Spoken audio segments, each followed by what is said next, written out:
So this is a message about finding your soul family. This is a message about how to plug into the community spaces that you feel called towards and how to be the change that you are seeking in the world, how you can live that and how you can find other people who will live that with you too.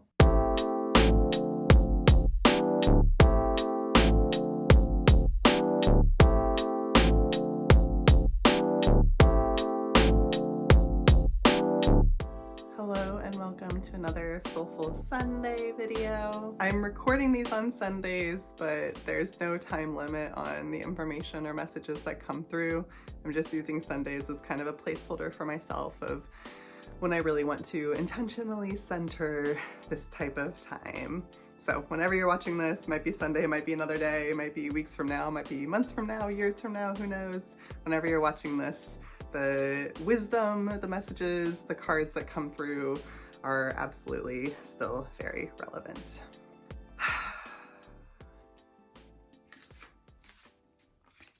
So today we're going to do a little bit of a quicker one. I am getting ready for an international trip. I have not traveled internationally for years, since before COVID. I've also never done an international trip solo, and I am doing this one mostly solo. So I'm interested in what wants to come through. And so I'm going to pull 3 cards from this deck to reflect some sort of lesson and experience we are navigating. The past, present, and future of this lesson or experience. What is some information that would be helpful for us to be aware of as we navigate? And I actually want to pull a different card for the future. I'm going to pull an oracle card as well. Where is this lesson heading in the future? What's something we should know that would be beneficial to know in the outcome? I might also do some of these cards because I think these are so fun. Prism Oracle, it's just very colorful deck that has different colors that signify, oh, there's a pain one, signify different feelings, emotions, inspirations. Let's get a flavor on the past and present lessons. Final oracle card from this beautiful Earth Warriors deck. Let's see what's a final piece of wisdom, lesson, message that needs to be shared and heard and felt at this time.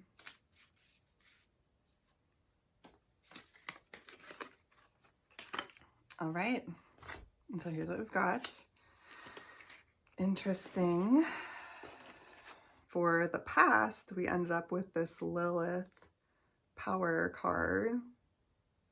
It's a very powerful vibe. I think we talked about the Phoenix in the last video of this I did too, and she's giving me very big Phoenix vibes. So this is telling me there's a lot of us who have been working to reclaim our dark feminine energy. And feminine and masculine energies are independent of gender. It doesn't matter what gender you are. We all have feminine, we all have masculine energies within us that express in a variety of ways. We're definitely in an era of reclaiming the feminine, reclaiming the dark feminine in particular. You know, I think about like the Me Too movement. I also think about pleasure activism within this, which is a theory that is being put forth by Audre Lorde, Adrienne Maree Brown, others. There's a book on pleasure activism that I have, and it talks about how reclaiming the erotic, reclaiming the right to have pleasure. All of those are key elements of the future, of the revolution we desire to see. And the thing that really strikes me about the theory of pleasure activism is that it's a social change process in and of itself. Well, there's many aspects of the theory. One is, there's been a historic patriarchal suppression of this type of energy. There's been a historic colonial demonization of women's bodies, of natural healing. There's been a disconnection from our access to our power center. Audre Lorde has a really powerful speech called, I can't remember, Reclaiming the Erotic or something. I'll put it in the text. But she has a fantastic speech where she talks about this, about how historically one of the mechanisms of patriarchy and colonialism has been to disconnect people, especially people who are born in a female body, from their power. I think this is like slowly falling. Yeah, you are. Ugh, I need a new one of these. My tech situation needs some assistance. Uses of the erotic, that's what it's called. Uses of the erotic. And she talks about how the erotic has been strategically weaponized and taken from us because it is a source of power. It is a source of wisdom. It is a weapon, a tool that can be used against the colonial reality that surrounds us. Another tenet of pleasure activism is that once we experience something that feels good, and this is, separate from the erotic, this can be, the way that I relate to this is experiencing other alternatives to living. Once we have realized, so let me just use my own example, once I've had the experience of what it's like to live without having to work full time in the traditional 9-to-5 industry that I come from as a social worker, I can't undo that experience. I can't go back and work in an organization and kind of forget what I witnessed and experienced. When we open up powerful opportunities for one another to tap into something that really connects to us on a soul level, on a spiritual level, we can't forget that. Maybe it's a friend that we've had that shows us what's possible in friendship because maybe we've never had a friendship like that before. And once we experience a connection like that, we're no longer willing to settle for what we used to be willing to settle for. Same in a romantic relationship. Same in a profession, same in a job, same in like a social space. If I'm in a community that is really going deep and meeting my needs at like a core level, I'm not going to be able to be as satiated by superficial level types of community engagement because now I've had a taste of something that's much richer. So all of these tenets, all of these experiences change us. They change us, they evolve us. They change our willingness to tolerate bullshit. If you've been in a toxic relationship and then been in a healthy relationship, you're no longer willing. You know what it's like now to experience a healthy relationship. So hopefully you're no longer willing. You're going to be less willing to go back and replay out toxic dynamics once you've had an experience of something different. So this can take like a lot of different forms, but that's the energy that I'm getting from this card. It's this like strength and power. She's like showing off her wingspan. She's lit up by the light of the moon. She's this like force of nature essentially. And it's a product of her own experience. It's a product of her having to go down into some dark places. Like that's part of this too, in order to access ourselves on a deeper level, in order to get really clear on what feels good, what is good, what we really want in life. We often have to go down a dark pathway first, and that's a pathway Lilith knows for sure.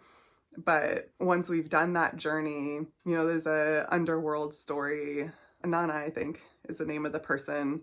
There's a Greek mythology, I believe, about this person Inanna who goes down into the underworld and then comes back out of the underworld, and the experiences that we have through that process change us, and they give us a level of like depth and wisdom and power that we wouldn't otherwise have. So to me, this card being in the past is related to that.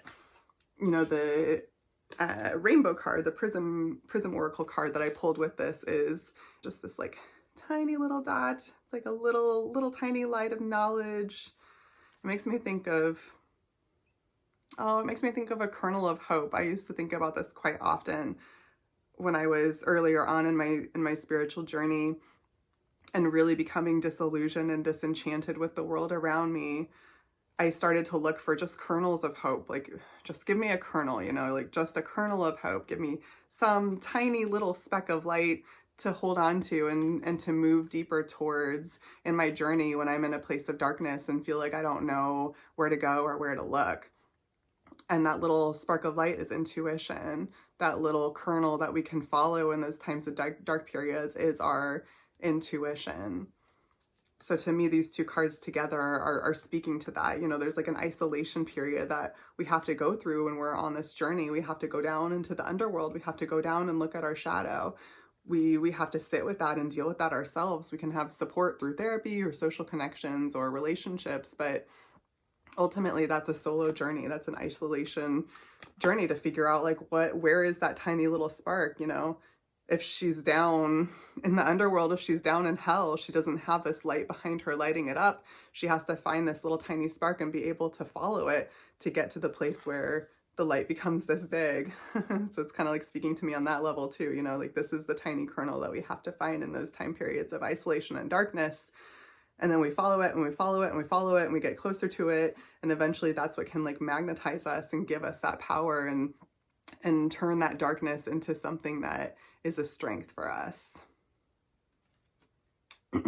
All right, so if you are vibing with these messages, then this is an indicator that we have done some of that work. We have laid some core foundations of getting really deeper inside of us and finding what is that spark of light and how do we access it and how do we magnetize it and how do we come closer towards it in our journey of reclaiming and in our journey of reclaiming the feminine parts of us that have been wounded and demonized and the parts we've been taught to be shameful of and hold guilt about and think that we have to hide from the world because it's dirty or shameful or sinful or, you know, any of these other colonial religious-based messages that teach us to disconnect from our own body.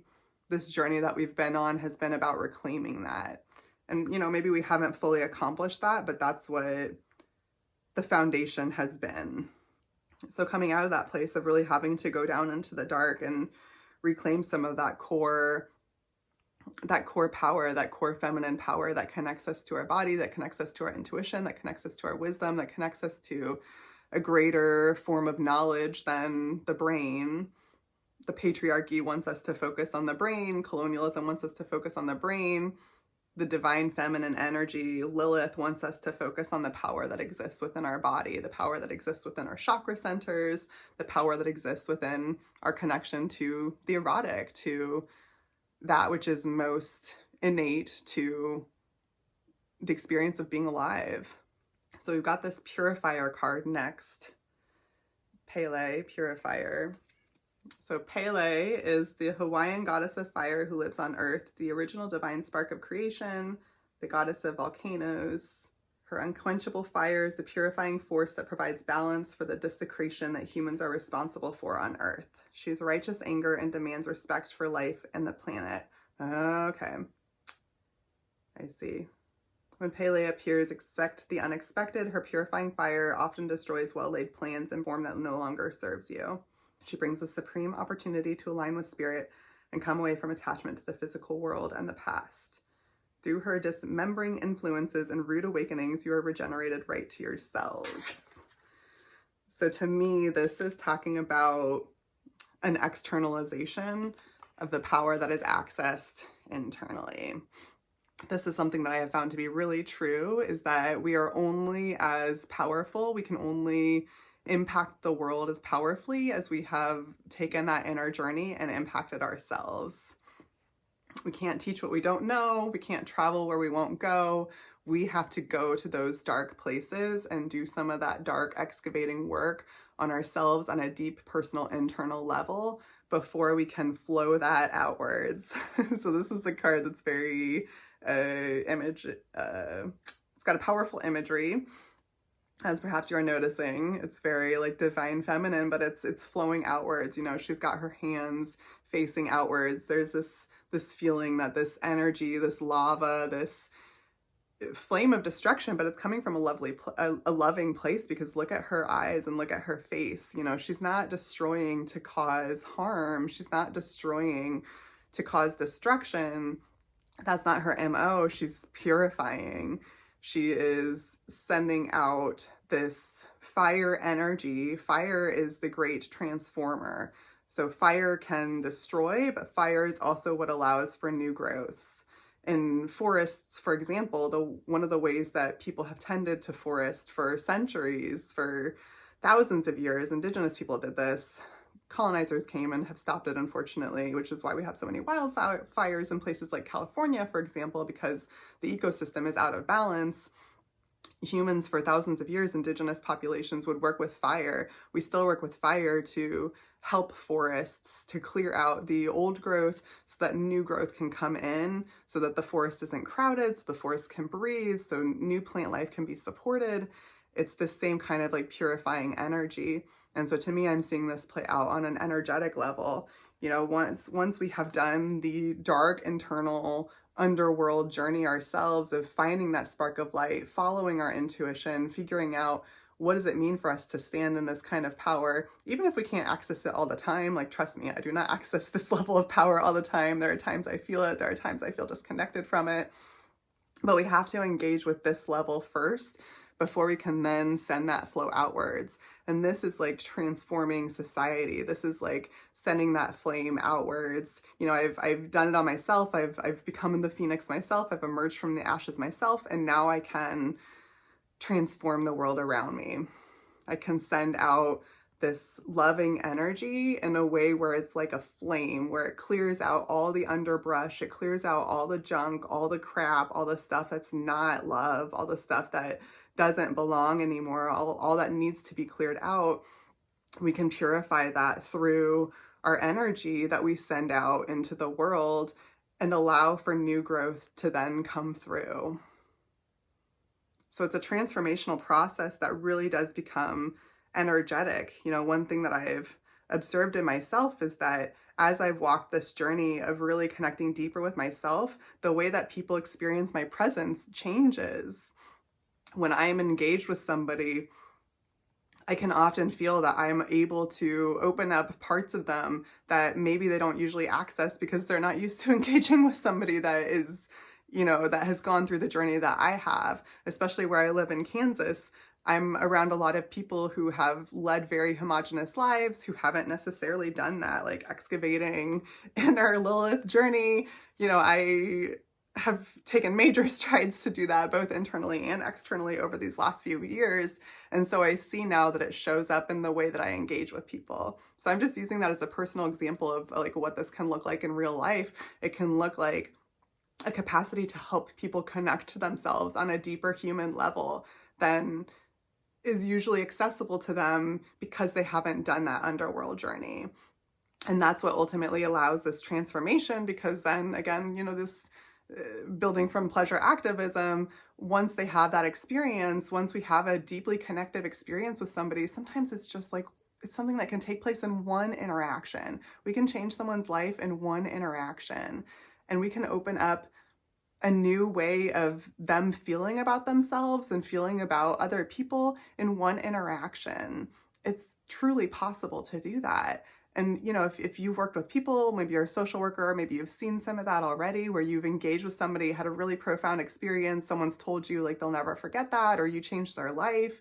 Like, those are moments that sometimes it's a result of what we're doing. Sometimes it's a result of like the tangible things that we're helping them do, like helping someone get housing, helping someone get out of a shitty legal situation. Like, those are literal, practical, physical, tangible ways that we can change people's lives, but very often it's an energy. Very often it's an energy. I'm at the end of the semester right now, so I'm grading my students' papers, which is in reality just like responding to their reflection papers.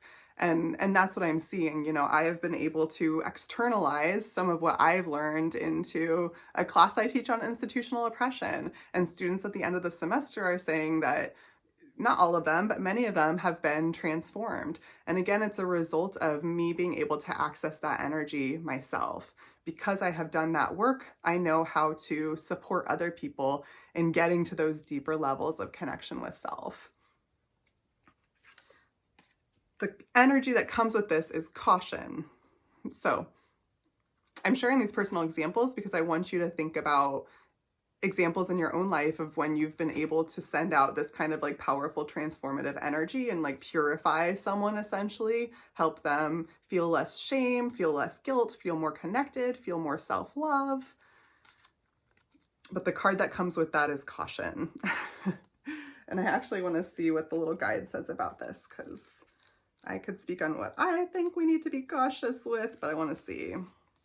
So it says this card is a signal not to rush things.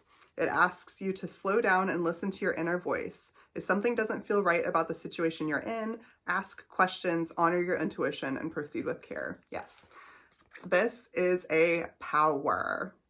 This is a superpower. The capacity to change someone by just being in their presence, by just the way you show up and engage with them, whether that's clients, whether that's family relationships, whether that's significant others, whether that's friends, whether that's randos on the street, like people you just smile at and engage with in a grocery store. When you have this kind of power, when we have this kind of power, we have to be cautious with it. We have to have boundaries. We have to have a way of turning this flow on and off, because we need that for ourselves too. And if we're constantly open, you know, she's just like full open, like to the point of like vaginal open. Should I say that? I don't know if I should say that. But she's like full open right now in this card, right? And if we walk through life like this right now, in the cultural environment we're in the social environments we're in, if we're walking through life like this right now and just a constant flow outward, we're going to burn out. We're going to get taken advantage of. We're going to lack boundaries between self and the other. So the first card was about following that little speck of intuition until it grows bigger so we can magnify it more internally. And this card is saying that it is just as important to listen to, well, this is isolation, I guess, but the little spark is intuition. This present moment is about continuing to listen to that intuition, continuing to be really deeply connected with that internal part of ourselves so we know when to turn those powers on and when to pull those powers back. It's making me think about this trip that I'm going on. I'm going to the Dominican Republic, and I scared myself yesterday reading about some people's horror stories of traveling in the Dominican Republic. You know, it's just anytime we're in places of high poverty where people's basic needs are not met, there's just a lot that can happen. People are put in desperate situations and they have to make desperate choices as a result of that. So I'm taking this card about being really cautious and mindful with how I show up in a space like that, right? If I show up and I'm just like as open as I am here and I express as I do here and I have this energy flowing outwards, like people can feel that. People can feel that when I pass them in a grocery store. People can feel that in a lot of different ways. They don't always consciously know what they're feeling, but it can draw people to me. It can draw people to me. And that's a powerful tool and something that is incredibly beneficial for me, and, you know, is a key in manifesting the kinds of existences that we want to bring into our life. We have to have this kind of power to magnetize and attract what we want to be a match for. But when I'm going into a place like the Dominican Republic, I gotta shut that down. When I'm walking in the streets in the Dominican Republic by myself, I can't be this. I have to turn that inward. I have to be really cautious, because that can open me up to encounters and attract people that I don't want to attract, right? So there's caution, there's a responsibility, there is a necessity to be mindful of how and when and to what extent we're using this tool of purification, of magnification, of attraction, of really externalizing the magnitude of our energy, of really turning on our energetic field. Like we have to be able to work with it, to turn it on, turn it off, and read the situation, listen to our intuition, and use it as a tool. There's an on switch and there's an off switch. Okay, the future card we got is the Two of Swords. Interesting. Let's read the description. I have some interpretations, but this is kind of like a darker card, so it's interesting to get this for the future. Denial can be worn in a million ways, and the Two of Swords wears it behind peacefulness, joy, and internal debate. She takes the situation at hand by its literal value and investigates it deeply. Until she's prepared for battle or communication, she lets her discoveries enter the unknown. The Two of Swords asks if you're in denial to the point where you are destructive. Are you unwilling to listen to the truth being handed to you? Or are you paving an opulent space for self-preservation and understanding? She asks you to learn at your own pace, release your findings into the ether, and be gentle with yourself. Ooh, interesting. You know, what I'm getting from this card is it's just a combination, not just, but what I'm getting from this card is it is a combination of the previous two. The previous two talk about these experiences of accessing our internal power by going down into the deep, dark, feminine depths of our soul, of our spirit, looking at what we've suppressed due to years and centuries of patriarchy and colonialism. The second card, the present card, that's the stage we're in right now, is learning how to externalize, learning how to send that energy outwards. And what I see in this card is like, that's the future. Like, it's just a balance between those two. It's just a constant balance between going inside, listening to intuition, feeling what there is to feel, tuning out outer noise, getting really clear by ourselves on our toilet throne, whatever throne may be. I don't feel like there's significance there, just like an artistic design, but getting really clear internally before we choose to act, before we choose to fight. How do we balance the wisdom and power we hold internally with the power that we can yield externally? How do we get really clear into a meditative place so that, you know, like what I'm seeing right now is, I swear I've seen like movies about martial arts.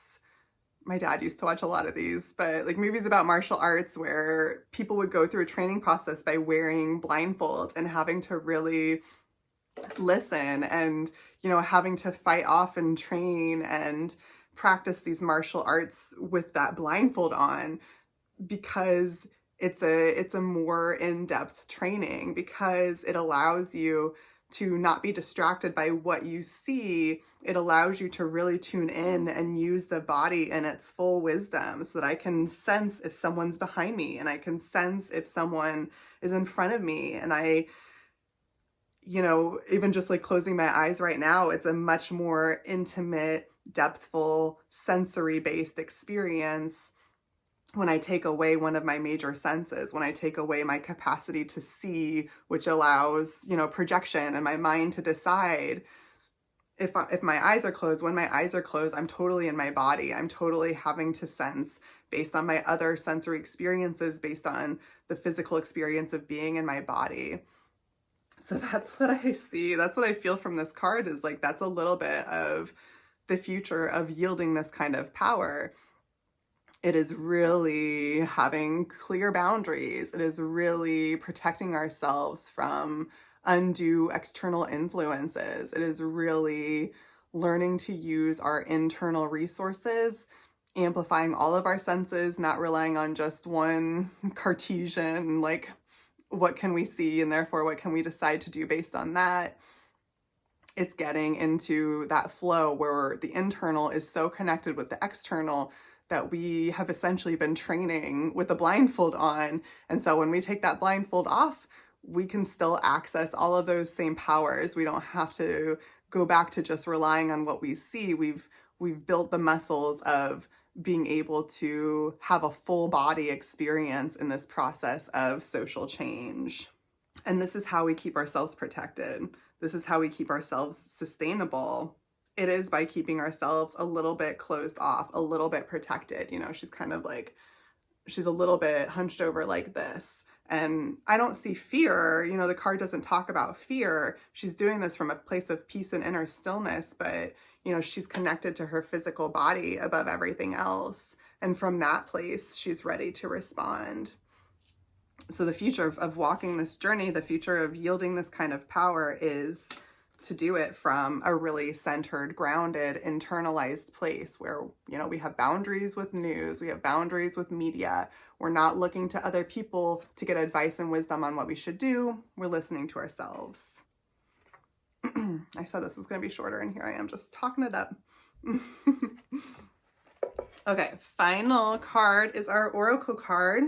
Aww. We got Clan of the Wolf Heart. We are the ones we've been waiting for. How perfect is that? This is a very social change message. Most of them are going to be, because that's me and that's what I bring and that's who I am. So the cards are reflecting that for sure. What a beautiful card though. We are the ones we've been waiting for is a slogan that I have heard as a social worker for years and years and years and years. And one that really speaks to me too when I think about revolution and I think about creating the world that we want to bring in. It's now. It's happening now. It's right now. It's not waiting for future generations. It's right now. And if you are watching this video, it's you too. That's why you are drawn here. That's why you are watching this video. So I'm going to read you some of this. You belong to the Clan of the Wolf Heart. This is a soul tribe with boundaries beyond bloodlines and geography. It is based on soul connection to love's wisdom and higher truths of great spirit. The clan is united through wolf medicine and the heart. These are the qualities of the divine feminine that unify, allowing for a palpable experience of oneness that brings power to our collective wisdom and purpose. Through the wolf heart, we are soul kin. Whilst our external identities may shift and change with circumstance, our soul tribe is fixed in the heart of the wolf way. It is the backbone of the emerging New World culture. This began as alternative culture, but it is now growing stronger in numbers, becoming more pervasive in consciousness, in influence, in power. It is rising up as a saving grace, guiding the human race into new order. Because our personalities are strong and we are not afraid to voice our individual truths, we may get our buttons pushed by each other at times. However, when we remember that we are on the same team, fighting for the same greater purpose, we can forgive and encourage each other, not take it too personally, and continue to effectively harness the powers of what we can accomplish together. So in a reading it says, reach out for help from others whilst you honor and respect your individuality and your own unique life journey. Balance social time with taking care for your individual needs, including the time to take out in solitude to hear your inner truths and renew yourself. Okay, so this is like the culmination. How beautiful. This is the ultimate thing. This is the ultimate outcome that this process leads us through. And this is very much resonant for me right now and is part of why I'm going to the Dominican Republic. So what a beautiful card to receive. But it has been a process of really being blindfolded throughout the journey because I don't, much of my trip, I'm leaving in a couple days and much of my trip is still up in the air and uncertain. And I have people I know I'm connecting with, but I don't know exactly what that's looking like right now. And so it's asking for a lot of blind trust from me. It's asking for a lot of, I'm closing my eyes right now because this journey is asking for a lot of internal decision making and just going based on like my intuition because I don't have much to look around. When I open my eyes and look around, I don't have much information coming in that way. The information that has been leading me to go on this trip is coming from here. But this outcome of when we access that type of deep power within ourselves, we let ourselves be changed. We connect to deep feminine ways of wisdom. We learn how to externalize that, to share that with other people. This is the ultimate outcome of that journey. What we send out into the world, we attract back to us. So again, we have to be cautious. We have to be guarded. We have to know when we're yielding that power. But when we yield that power, when we send out those waves, when we send out that energy, we are connecting to our soul tribe. We are connecting and calling in the people who are doing that as well. So I don't know, like this is a lesson for me for sure of entering this space where I'm going to be connecting with people that I've only just briefly spent time with. It's a reminder to me to trust that journey, to trust that when I show up, when my intuition tells me it's safe to shine that light outwards and I shine that light outwards, that is what is going to magnetize the relationships. That is what is going to magnetize the finding of soul family. And that is very much the quest I'm on right now. Part of the reason I'm going to the Dominican Republic is I have a sense that there is soul family and soul level connections that are waiting there for me. And I am taking another leap of faith and trusting that and taking a dive and hoping that that is going to be valid and true. This card is certainly a fitting message for that, because I have absolutely seen that to be true, as I have really been able to shine my light outwards in an authentic, boundaried, yet intentional way. It has been bringing amazing people, amazing opportunities. It has been attracting incredible soul level connections, soul level experiences for me. And the more I can do that, the more I can engage in that, the more I know I'm going to get closer to this beautiful world, this beautiful existence. Even that background reminds me of what I anticipate the Dominican Republic is going to look like, just beaches and lush forest and jungle-y type vibes. So this is certainly a personal card reading for me. Perhaps it's matching for some of you too. Yeah, that's how we find our soul tribe. That's how we find the other ones that we've been waiting for, is by becoming and embodying that ourselves. And then the others see us, they sense that, they have honed their own internal mechanisms of knowing. Like, it's almost like this, we can close our eyes and still sense when somebody who's a kindred spirit is next to us, because we can feel that energetically. We communicate with one another energetically, and I could be blindfolded and still, and maybe that's even better, right? Because sometimes the shininess of new relationships and meeting other people can disillusion us and bring us away from our internal sense of, like, is this person actually a soul level fit for me or not? So the more we can rely on our intuition and tune out the outer noise, tune out the outer sparkle and shine and excitement, and really listen on a deep level, the more we're going to match up, the more we're going to find the other people that we're meant to build with and co-create with and be soul family with. So this is like a message that very much speaks to the journey I've shared with you of going to that gathering. Of the first video I did with that was, like, I called it In Search of Sensitive Soul in Search of Community or something like that. So this reading is it's speaking back to some of those themes for me of this journey I've been on, of learning how to externalize that which I've been building internal in a way that draws beautiful connections and collaborations and connects me to my soul family. And that's what's happening in this chapter of my life right now. So regardless of where you're at along this journey, that is the outcome, that is the process, that is the natural cycle.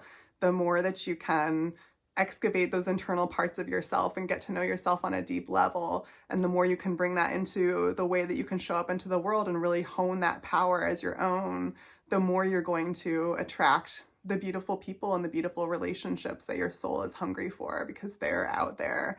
Amazing, incredible people and communities and spaces are out there, and it's just, it's becoming more and more, like, there's more and more opportunity to connect in and plug into and meet people who connect with you on a deep, deep, deep soul level. That was something I was really hungry for, because it was something that I did not grow up with. I have never had relationships that really connected to me on a soul level until I made some major leaps and made some major changes and did that excavating work. And now this is a product, this is a benefit, this is a natural consequence of having done that work.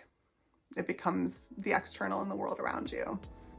So this is a message about finding your soul family. This is a message about how to plug into the community spaces that you feel called towards, and how to be the change that you are seeking in the world, how you can live that, and how you can find other people who will live that with you too.